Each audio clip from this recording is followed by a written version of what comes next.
میں نے وعدہ توڑ دیا. اور پھر کیا ہے؟ وما لی علیکم من سلطان، میرا تمہارے اوپر کوئی غلبہ نہیں ہے، میری کوئی حکومت نہیں ہے، میں نے تو کچھ بھی نہیں کیا، میرا نام نہ لگاؤ میں نے تمہیں گمراہ کر دیا، میں نے تو صرف اتنا کیا تھا، تمہیں کہا آ جاؤ، تم میرے پیچھے بھاگے آئے.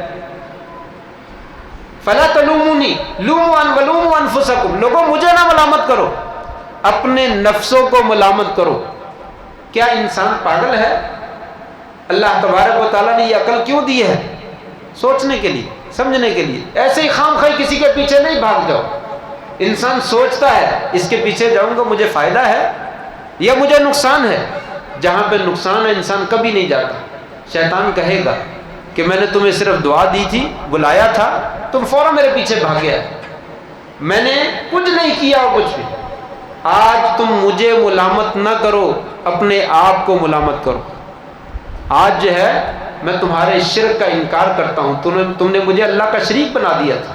جہاں اللہ کی عبادت کرنی تھی وہاں پہ شیطان کی عبادت کہا میں تمہارا انکار کرتا ہوں، میں نے تمہیں کوئی نہیں کہا اللہ کا شریک بنا، تم نے خود بنایا. شیطان نے ساتھ چھوڑ جانا ہے. اسی وجہ سے اللہ نے کہا لوگوں شیطان کو اپنا دشمن بناؤ، دوست نہ بناؤ. یہ کیا کرتا ہے؟ یہ کئی قسم کے داؤ لگاتا ہے. سب سے پہلے تو انسان کو کہتا ہے چھوڑو اسلام، اسلام کو قبول کیا کرنا ہے. آج بھی دنیا میں لوگ موجود ہیں وہ کہتے ہیں اس طرح کے مسلمان جس طرح کے آج کل ہیں ان سے تو کافر ہی اچھے، نعوذ باللہ من ذالک، استغفر اللہ، اس طرح جملہ بول دیتے ہیں. ایسے اسلام کو ہم نے کیا کرنا؟ آپ دیکھتے ہیں یہاں پہ ہر بے ایمانی مسلمانوں میں ہے، لوٹ مار مسلمانوں میں ہے، ظلم و زیادتی مسلمانوں میں ہے، خون کے پیاسے ایک دوسرے کے مسلمانوں میں ہیں. غیر ملک میں چلے جائیں وہاں پہ بہت سکون ہے، بہت آرام دہ ماحول ہے، خوشگل ماحول ہے، آپ کا حق ملتا ہے. لوگ عموماً سچ بولتے ہیں، وعدہ پورا کرتے ہیں، ملاوٹ نہیں کرتے ہیں. فنکشن کو خوشی کے موقع آ جائے چیزیں لوگ سستی کر دیتے ہیں اور یہاں لوگ چیزیں مہنگی کر دیتے ہیں.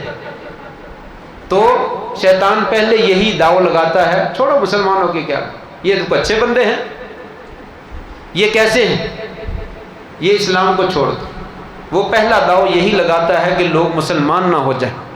لیکن قرآن مجید کا اگر مطالعہ کیا جائے، آپ لوگوں نے سنا ہے، میں آپ کو ترغیب دلاؤں گا کہ قرآن مجید کو ترجمے سے پڑھیں، کسی استاذ کے پاس بیٹھ کے. خود نہیں، خود بھی پڑھنا چاہیے لیکن اتنا مزہ نہیں آتا قرآن پڑھنے کا جتنا کسی استاذ سے پڑھتے ہیں. استاذ سے پڑھنے کے بعد پھر خود پڑھنا شروع کریں. تو ترجمے سے پڑھیں تاکہ آپ کو پتہ چلے کہ قرآن مجید میں اللہ تعالیٰ نے ہمیں کیسے پیارے انداز میں اور خوبصورت طریقے سے سمجھایا ہے. قرآن مجید میں ایک جگہ پہ موجود ہے جب جنتی جنت میں چلے جائیں گے، جہنمی جہنم میں چلے جائیں گے، کچھ عرصہ گزرنے کے بعد نیک لوگ سفارش کریں گے یا اللہ یہ جہنم میں جو بندہ ہے نا یہ میرا دوست تھا، نماز پڑھتا تھا، مسلمان تھا، لیکن آج جہنم میں ہے، گناہوں کی وجہ سے تو معاف نہیں کر دیتا. دوسرا بھی کہے گا، تیسرا بھی کہے گا. اللہ تبارک و تعالیٰ جاؤ جو تمہارا ساتھی ہے نا، جو مومن تھا نکال، وہ نکال لائیں گے. سب مسلمانوں کو جو ہے وہ نکال لیا جائے گا. وہاں پہ کافر جو ہے وہ خواہش کریں گے کاش آج وہ کسی قسم کے مسلمان ہوتے، پکے مومن نہیں. وہ کیا خواہش کریں گے؟ کاش آج یہ ہم جو ہیں وہ ذرہ بھر بھی ہمارے دل میں اسلام ہوتا اور ایمان ہوتا تو ہمیں بھی جنت میں داخل کر دیا، جہنم سے نکال دیا. لیکن افسوس ہم تو تھوڑا سا بھی اسلام نہیں قبول کیا، ہم نے تو تھوڑا سا بھی ایمان قبول نہیں کیا، لہٰذا آج ہمیں جہنم سے نہیں نکالا جائے گا، آج ہمیں جہنم میں رہنے دیا جائے گا. مایوس ہو جائیں گے. یہاں سے پتہ چلا کہ اسلام کسی کے دل میں موجود ہے تو یہ سب سے بڑی کامیابی ہے. ایمان اور توحید کسی کے پاس موجود ہے، اللہ کے ساتھ اس نے شرک نہیں کیا ہے، یہ سب سے بڑی کامیابی ہے. اس لیے کبھی بھی کسی مسلمان کو برا نہیں کہنا چاہیے. آپ جانتے ہیں سود کے 70 یا 72 درجے ہیں اور سب سے ہلکا درجہ، ذرا غور سے سنیے، کئی دفعہ سنا ہے، دین سارا ہی پرانا ہے، صرف یاد دہانی کے لیے ہوتا اور ایمان تازہ کرنے کے لیے ہوتا ہے. سود کے 70 سے زیادہ درجے ہیں. فرمایا سب سے ہلکا درجہ، سب سے ہلکا درجہ ماں کے ساتھ منہ کالا کر، اور سب سے بڑا درجہ استطالت الرجل فی اخیہ المسلم، انسان کا اپنے مسلمان بھائی کو بے عزت کرنا، یہ سود کا سب سے بڑا درجہ ہے، اپنے مسلمان بھائی کو اس کی توہین کرنا، اس کو بے عزت اور اس کو رسوا کر دینا۔ کبھی بھی مسلمانوں کو رسوا نہ کیجیے۔ کون سے مسلمان؟ جو دور کے ہیں وہ تو ہے ہی ہے، لوگوں اپنے بہن بھائیوں کو، والدین کو، رشتہ داروں کو، عزیز و اقارب کو، بیوی بچوں کو، شوہر کو، یہ سب سے قریبی مسلمان ہیں، کبھی بھی ان کو ذلیل اور رسوا نہ کرو۔ دور کا مسلمان ہے، اگر اس کو ذلیل کرنے والے کا مقام اتنا شدید ہو سکتا ہے تو قریب کے مسلمان کو ذلیل کرنے والے کا پھر کیا انجام ہوگا اس کا ہم تصور نہیں کر سکتے۔ تو شیطان پہلا چکر یہی لگاتا ہے کہ اسلام سے محروم کر دو، پھر دیکھتا مسلمان ہو گیا، چلو اب اس کے بعد دوسرا دروازہ، دوسرا پھندا ڈالتا، یہ فرض پڑھ لیا کرو، سنتیں پڑھنے کی کیا ضرورت ہے۔ یہ عام داؤ ہے شیطان کا، اور ہمارے اوپر حملہ کرتا ہے کہ فرض پڑھ لو بس کافی ہے، سنتیں پڑھنے کی کیا ضرورت ہے۔ ہر جگہ پہ پھر ہم یہ سوال کرتے کیا یہ فرض ہے؟ کیا یہ فرض ہے؟ تراویح پڑھو، کیا یہ فرض ہے؟ مولوی صاحب اس کے بغیر روزہ نہیں ہوتا، داڑھی رکھ لو، داڑھی فرض ہے جی، سارا اسلام داڑھی میں آ گیا، یہ کام کر لو، یہ سارا یہ فرض ہے جی، قرآن ختم کر لو، یہ فرض ہے جی۔ نہیں، ہر کام فرض نہیں کیا جاتا، ضروری نہیں ہے کہ فرض ہی ہو تو پھر ہی کیا جاتا ہے۔ کبھی آپ نے دیکھا ہے؟ کبھی نہیں، روزانہ ہی گھر میں ہانڈیاں پکتی ہے، آپ اس میں گھی کیوں ڈالتے ہیں؟ ہانڈی پکانے کے لیے گھی ڈالنا فرض ہے، مرچ مسالہ ڈالنا فرض ہے۔ کبھی پانی میں سبزی یا گوشت ڈال کے ابال لو، ابل جائے گا، پک جائے گا، اس کو کھا لو، کیا حرج ہے؟ یہ نمک اور مرچ ڈالنا فرض ہے۔ باقی تمام لوازمات روزے کے اندر افطار کرتے ہیں، یہ جب تک کوئی 10-15 ڈشیں نہیں بن جاتی کھانے والی، اس وقت تک ہماری افطاری نہیں ہوتی۔ یہ افطاری کے لیے فرض ہے۔ اپنے معاملات میں کبھی انسان نے نہیں سوچا کہ میں سارے فرض ہی کرتا ہوں۔ دنیا داری کے معاملے میں سارا کام کیا جاتا ہے، اور دین کی باری آ جاتی ہے تو فرضوں کو تلاش کرنا شروع کرتا ہے۔ یہ شیطان کا داؤ ہے، وہ کہتا ہے چھوڑو چھوڑو، فرض پڑھ لیا کرو، فرض میں جسے پڑھ لیے کفایت ہو جانی، جان چھوٹ جانی ہے۔ اللہ کا نیک اور محبوب بندہ بننے کے لیے فرض بھی ادا کرنے پڑتے ہیں، سنتیں اور نفل بھی پڑھنے پڑتے ہیں، نفلی عبادت بھی کرنی پڑتی ہے۔ پھر جو ہے شیطان داؤ چلتا ہے سنت اور بدعت کا، وہ انسان کو بدعت کی طرف جو ہے وہ مائل کرتا ہے۔ کیا حرج ہے یہ کام کر لو، آخر کیا حرج ہے؟ اذان کے بعد درود ہی پڑھتے ہیں نا، صلوات ہی پڑھتے ہیں نا اذان سے پہلے، کیا حرج ہے؟ یہ ہم جو ہے وہ کھانا پکانے کے بعد ختم دے لیتے ہیں، قرآن ہی پڑھتے ہیں نا، کیا حرج ہے؟ یہ کیا حرج کا جو ہے وہ شوشہ چھوڑ دیتا ہے۔ یہ شب رات میں ہم جو ہے وہ کھیریں پکا لیتے ہیں، رجب میں کنڈے بنا لیتے ہیں، اور اس طرح سے دوسرے مہینوں میں جتنے عمل کرتے ہیں، کیا حرج ہے؟ آخر کوئی نیکی کا کام کر رہا ہے، اس کو نیکی کا کام کرنے دو۔ فرمایا نہیں، شریعت کہتی ہے جو کام سنت کے مطابق ہے وہ کرنا ہے، جو سنت کے مطابق نہیں ہے وہ نہیں کرنا۔ یہ ختم پڑھنا، آپ صلی اللہ علیہ وسلم نے بھی قرآن پڑھا ہے کھانے میں ہوا کر۔ عام طور پہ وہ دلیل دیتے ہیں جی آپ نے جابر کے گھر میں کوئی دعا پڑھی تھی، آپ نے تو لعاب بھی ڈالا تھا۔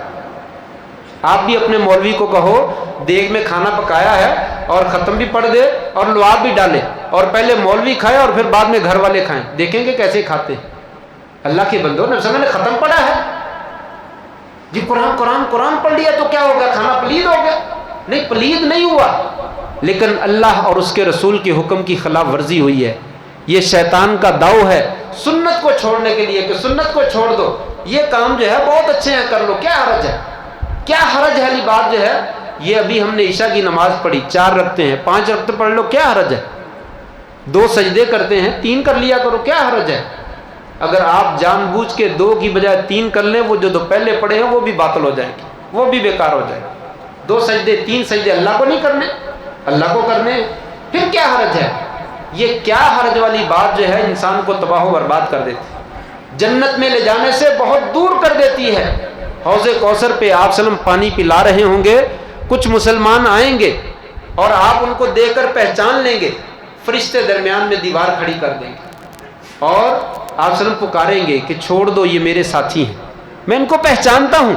فرشتے کہیں گے ٹھیک ہے، یہ مسلمان ہیں، آپ کے ساتھی ہیں، آپ پر ایمان لانے والے ہیں، لیکن اے نبی صلی اللہ علیہ وآلہ وسلم، انک لا تدری ما احدثوا بعدک، یا رسول اللہ آپ کو پتہ ہی نہیں انہوں نے آپ کے دنیا سے رخصت ہو جانے کے بعد دین کو کیسا تبدیل کر دیا تھا، ساری اپنی منمانی کا دین بنا دیا تھا، انہوں نے آپ کے دین کے مطابق جو ہے وہ عمل نہیں کیا. یہ کیا حرج ہے والی بات جو ہے اس پہ عمل کرتے رہے ہیں، جس کی وجہ سے جو ہے یہ آج حوض کوثر کے پانی سے محروم کر دیے گئے. آپ بھی فرمائیں گے سحقن سحقن لمن غیر آبادی، جاؤ ان کو دور کر دو، دور کر دو، دفع ہو جائیں ایسے لوگ جنہوں نے میرے دین کو جو ہے وہ تبدیل کر کے رکھ دیا تھا. اس لیے ضروری ہے کہ ہر وہ عمل جس کو ہم کرنے لگے ثواب سمجھ کر، دین سمجھ کر، عبادت سمجھ کر، اس پہ دیکھیں کہ کیا آپ صلی اللہ علیہ وآلہ وسلم کی اس کے اوپر مہر لگی ہوئی ہے. اگر لگی ہے تو اس کو کریں، اگر نہیں لگی ہے تو اس کو جو ہے وہ ترک کر دیں. تیسرا داؤ جو ہے شیطان جو ہے وہ لگاتا ہے انسان کو مباحات کے اندر، جائز کاموں کے اندر. یہ کوئی کام ہے کر لیں، پھر کیا ہوا، جائز تو ہے نا. جائز کاموں میں انسان پڑھ کر جو ہے وہ کتنے ہی فرائض اور کتنے ہی نوافل جو ہے وہ چھوڑ دیتا ہے، کتنی سنتیں چھوڑ دیتا ہے. ہر جائز کام، مولوی صاحب یہ جائز نہیں، میں یہ کر لوں یہ جائز نہیں، مولوی صاحب یہ جائز نہیں. بھئی جائز ہے، کبھی سنتوں کے بارے میں پوچھ کہ یہ سنت ہے، جائز کو چھوڑو میں یہ کر لیتا ہوں.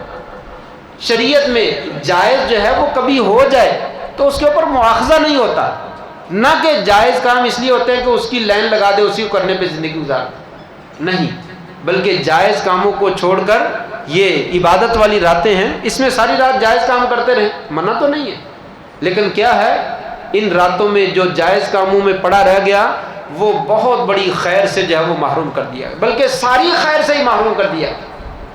ان راتوں میں جائز کام نہیں کرتے بلکہ جو سنت اور مسنون اور فرض اور واجب ہیں صرف اور صرف وہی کام جو ہے وہ کرتے تاکہ اللہ جو ہے وہ راضی ہو جائے. یہ شیطان کے جو ہے وہ بے شمار داؤ ہیں، ان میں سے میں نے 2-3 کی طرف جو ہے وہ اشارہ کیا ہے.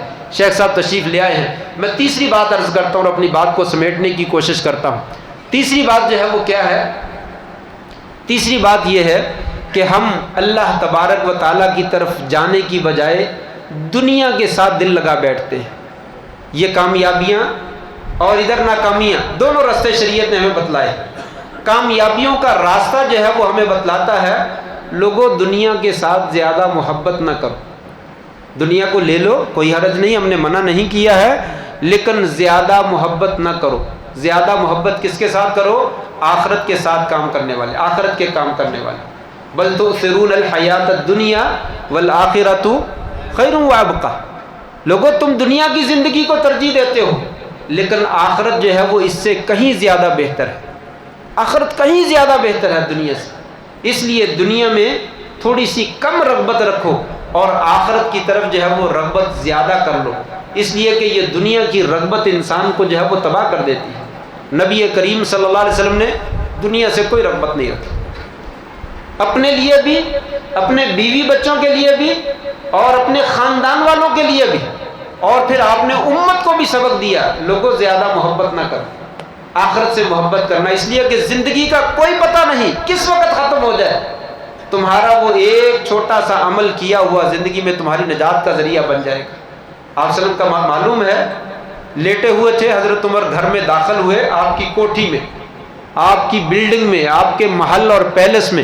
کہتے ہیں میں گھر میں داخل ہوا تو میں نے دیکھا کہ آپ کے پیلس میں مجھے 3 چیزوں کے علاوہ چوتھی چیز نظر نہیں آئی. ایک چٹائی، ننگے بدن آپ اس کے اوپر لیٹے ہوئے تھے اور جسم کے اوپر اس کے سرخ رنگ کے نشان بنے ہوئے تھے.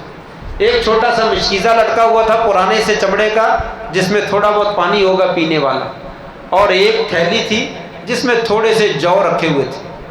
یہ 3 چیزیں تھیں غالباً. کہتے ہیں مجھے چوتھی چیز کوئی نظر نہ آئی. میں دیکھ کے زاروں کے تار رونا شروع کر دیا. میں نے کہا یا رسول اللہ، آپ دنیا کے بادشاہ اپنے عالی شان محلوں میں زندگیاں گزاریں، بہترین قسم کے صوفے اور پلنگ اور بستر ان کے اوپر زندگیاں گزاریں، اور آپ کا ساری کائنات سے اونچا مقام ہے لیکن آپ ایسی زندگی بسر کر. آپ نے فرمایا عمر مجھے دنیا سے کیا غرض ہے، میں نے دنیا میں کیا لینا ہے. میں تو ایک رائی مسافر ہوں جو ایک درخت کے نیچے چادر اپنے سر کے نیچے رکھ کے آرام کرتا ہے اور پھر اٹھ کر آگے چلا جاتا ہے. میں تو منزل کا مسافر ہوں، میں سفر میں ہوں. سفر میں آدمی جو ہے وہ بلڈنگیں نہیں بناتا، پلازے نہیں بناتا، کوٹھیاں اور کارخانے نہیں بناتا. میں تو اپنی منزل کی طرف جا رہا ہوں اور جلدی منزل کی طرف پہنچنا چاہتا ہوں۔ اور پھر بی بی فاطمہ، سیدہ فاطمہ رضی اللہ تعالیٰ عنہ غلام لینے کے لیے آئی تو کہا بیٹا تسبیح پڑھ لیا کرو، اللہ تکلیفیں دور کر دے گا، اجر بھی دے دے گا، آخرت میں مقام بھی دے دے گا اور تیری تکلیفیں بھی دور کر دے گا، غلام چھوڑ دو، خادم کو لے کر کیا کرنا۔ بیویوں نے مطالبہ کر دیا، یا رسول اللہ سب لوگوں کی بیویاں خوب کھاتی ہیں اور پیتی ہیں، کپڑے نئے نئے پہنتی ہیں، زیور پہنتی ہیں، ہمیں بھی مال دو۔ اللہ تبارک و تعالیٰ نے قرآن مجید کی آیات نازل فرماتی، اے نبی یہ تجھے تکلیف دیتی ہیں، ان کو بول دو اگر تمہیں دنیا چاہیے تو آؤ ہم تمہیں زیور دے دیتے ہیں، تمہیں خوبصورت ریشمی لباس دے دیتے ہیں، مال و منال دے دیتے ہیں، لیکن لے جاؤ اور پھر نبی کے گھر میں تمہارا ٹھکانہ نہیں ہے، اور اگر تمہیں اللہ اور اس کا رسول چاہیے تو یہ ساری چیزیں قربان کرنا ہوگی۔ بیویاں فوراً راضی ہو گئی، ہمیں اللہ اور اس کے رسول کے علاوہ کچھ نہیں چاہیے، یہ مال دولت جو ہے وہ رکھ لیجئے، ہم اس کا مطالبہ نہیں کرتے۔ آپ صلی اللہ علیہ وسلم نے مال و دولت سے محبت نہیں کی، اپنے گھر والوں کے لیے بھی پسند نہیں کیا، اپنی امتیوں کے لیے بھی پسند نہیں کیا، اور آپ نے صراحت کے ساتھ کہا لوگو مجھے تم پر کوئی شرک کا زیادہ ڈر نہیں ہے، خاص طور پہ جزیرہ عرب کے لوگوں سے کہا تھا کہ زیادہ اس کا ڈر نہیں ہے، لیکن مجھے ڈر کس چیز کا ہے، دنیا تمہارے اوپر پھیلا دی جائے گی، تم اس میں رغبت کرو گے اور یہ مال و دولت جو ہے وہ تمہیں تباہ و برباد کر دے گی، یہ مال و دولت تمہیں تباہ و برباد کر۔ آج یہ دودھ میں کیمیکل ملا کر، پاؤڈر ملا کر، زہریلے مادے ملا کر ہم ایک دوسرے کو دودھ پلاتے ہیں، کس کی خاطر؟ یہ پیسے کی محبت کی خاطر۔ یہ چائے کے اندر گوبر اور لید مکس کر کے ہم لوگوں کو دیتے ہیں، کس کی خاطر؟ یہ پیسے کی خاطر۔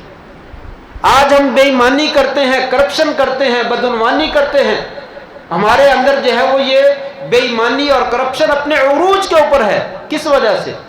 پیسے کی خاطر۔ 10 روپے کی خاطر بندہ جو ہے وہ مار دیتے ہیں۔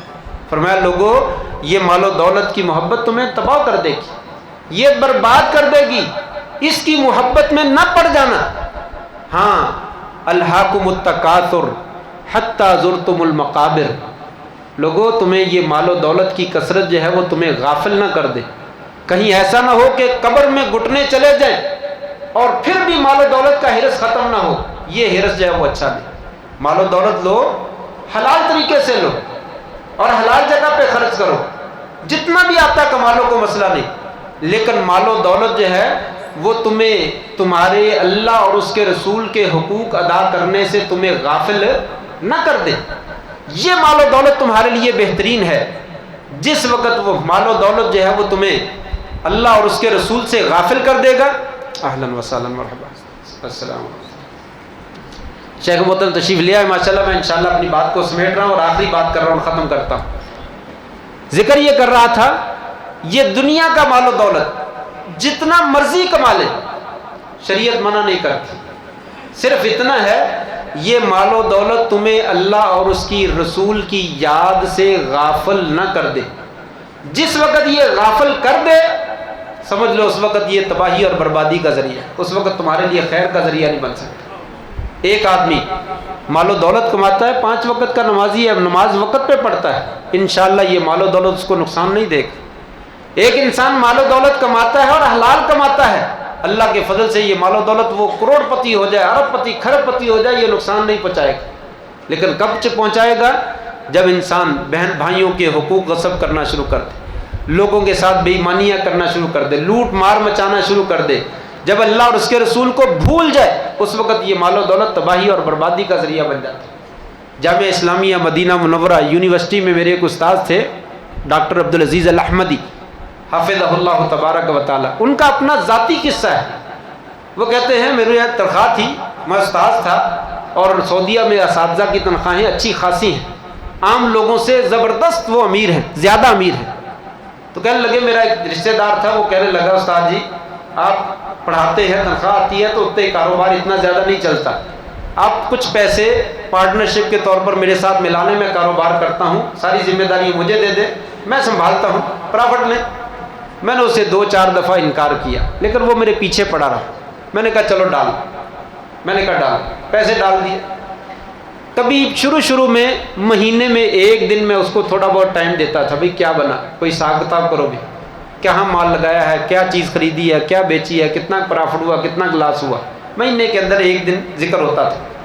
پھر آہستہ آہستہ جو ہے وہ مہینے میں 2 دن ہو گئے، پھر جو ہے وہ 15 دن کے بعد جو ہے وہ ہمارا معاملہ جو ہے وہ ہونے لگا، پھر آہستہ آہستہ کہتے ہیں 1 ہفتے کے بعد ہونے لگا، پھر آہستہ آہستہ جو ہے وہ تقریباً دوسرے تیسرے دن ہونے لگا کہ آج آ جاؤ جی فلاں جگہ پہ مال پھنس گیا ہے، فلاں معاملہ ہو گیا، فلاں گڑبڑ ہو گئی، وہ ادھر جو ہے وہ آپ نہ آئے تو اتنا خسارہ ہو جائے گا، آج آ جائیں گے تو اتنا بچت ہو جائے گی۔ کہنے لگے آہستہ آہستہ مجھے ایسے محسوس ہوا میری نماز لیٹ ہونے لگی ہے، مجھے کبھی نماز پڑھ لیتا، ہم بھی بہانہ کر لیتے ہیں، مال دولت ہے، کاروبار ہے جی، نماز رہے گی پھر کیا کریں، بچوں کو بھی تو پیٹ پالنا ہے۔ کیا خیال ہے جو 5 وقت کی نماز جماعت کے ساتھ پڑھتے ہیں وہ بچوں کا پیٹ نہیں پالتے؟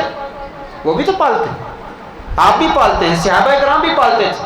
ہم یہ بہانے بنا لیتے ہیں کاروبار کے لیے سب کچھ کیا جا سکتا ہے۔ وہ کہنے لگے میری نماز لیٹ ہونے لگی۔ پھر ایک دن ایسا ہوا، کہتے میں جمعہ پڑھاتا تھا، میں جمعے کی نماز سے لیٹ ہو گیا، اپنے کاروبار کی خاطر جمعے کی نماز سے لیٹ ہو گیا۔ جس دن میں لیٹ ہوا اس دن اللہ کے حضور میں نے معافی مانگی اور جا کر اپنے بھائی یا رشتہ دار جو بھی تھا اس کے سامنے ہاتھ جوڑ دیے، جو میرا حساب ہے پیچھے واپس کر دو، علیحدہ کر دو، میں آپ کے ساتھ پارٹنرشپ نہیں کرنا چاہتا، میں یہ کاروبار نہیں کرنا چاہتا۔ یہ کاروبار جو ہے جو انسان کو اللہ اور اس کے رسول کی یاد سے غافل کر دے اور پیچھے دھکیل دے، یہ تباہی اور بربادی کا ذریعہ ہے۔ اور وہ مال جس کو انسان اللہ کے اصولوں کے بتائے ہوئے، اللہ کے بتائے ہوئے اصولوں کے مطابق حاصل کرتا ہے اور وہ الہاکم التکاثر کی زد میں نہیں آتا ہے، یقیناً وہ مال جو ہے وہ خیر اور بھلائی کا ذریعہ ہے، وہی مال جو ہے وہ انسان کو کامیابی جو ہے وہ دلانے والا ہے۔ اس لیے مال و دولت سے ضرور محبت کیجئے، لیکن وہ مال و دولت جو آپ کو جنت سے دور کر دے، جہنم کے قریب کر دے، ایسے مال و دولت کی ضرورت نہیں۔ یہ تو بتلانے کی ضرورت نہیں ہے کہ رشوت، سود اور حرام خوری اور جتنے بھی غلط ناجائز ذرائع ہیں یہ سارے کے سارے انسان کو جہنم سے دور کر دیتے ہیں، جنت سے دور کر دیتے ہیں اور جہنم کے جو ہے وہ قریب کر دیتے ہیں۔ ان چیزوں سے بچنا جو ہے وہ ضروری ہے، وگرنہ یہ تینوں چیزیں، انسان کا نفس خواہشات کا پجاری بن جانا اور شیطان کے پیچھے لگ جانا اور مال و دولت کا اندھا حرص، یہ انسان کو تباہ و برباد کر دیتا ہے۔ آخری حدیث ہے، آپ نے فرمایا تھا لوگو ما ذئبان جائعان ارسل فی غنم بافسد لها من حرص المرء من حرص الرجل من حرص المرء علی المال والشرف لدینه او کما قال علیہ الصلوۃ والسلام۔ فرمایا 2 بھوکے بھیڑیے بکریوں کے ریوڑ میں اتنی تباہی نہیں مچاتے ہیں جتنی تباہی انسان کا مال و دولت کی حرص اور انسان کا چودراہٹ کی جو حرص ہے، یہ انسان کے دین کو اور انسان کی عزت کو تباہی اور بربادی سے دوچار کرتا ہے۔ بھوکے بھیڑیے جو ہے وہ بکریوں کے ریوڑ میں اتنی تباہی نہیں مچاتے ہیں۔ اس لیے یہ مال و دولت ضرور کمائیے، اچھے طریقے سے کمائیے اور جو شریعت نے بتلایا اس کے دائرے کے اندر رہتے ہوئے کمائیے۔ کبھی بھی ایسا نہ ہو کہ یہ مال و دولت جو ہے وہ آپ کے لیے دین کے رستے میں رکاوٹ کا ذریعہ بن جائے، تو یہ وگرنہ عبادات، یہ ریاضتیں، یہ ساری کی ساری جو ہے وہ بیکار ہو کر رہ جائیں گی۔ اللہ سے دعا ہے اللہ تبارک و تعالی ہمیں اپنی رضا کے لیے نیکی کے کام کرنے کی توفیق نصیب فرما دے، اور یہ دنیا میں جتنی بھی ہم زندگی بسر کرتے ہیں وہ بھی ساری کی ساری اپنے بتائے ہوئے اصولوں کے مطابق بسر کرنے کی توفیق نصیب فرما دے۔ ہماری جو کمیاں کوتاہیاں ہیں، غلطیاں ہیں، اللہ تعالیٰ معاف فرما دے۔ وآخر دعوانا ان الحمد للہ رب العالمین۔